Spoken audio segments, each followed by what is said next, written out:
Okay, bakta sampat tayo. Boss, he's already dead. Thank you. I want this matter to be kept in secret.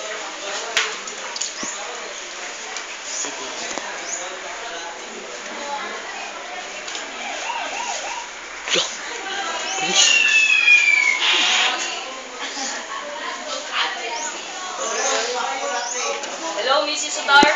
Yes? This is the manager of Nathaniel's company. I want you to know the fact. We found out Nathaniel's body inside our office.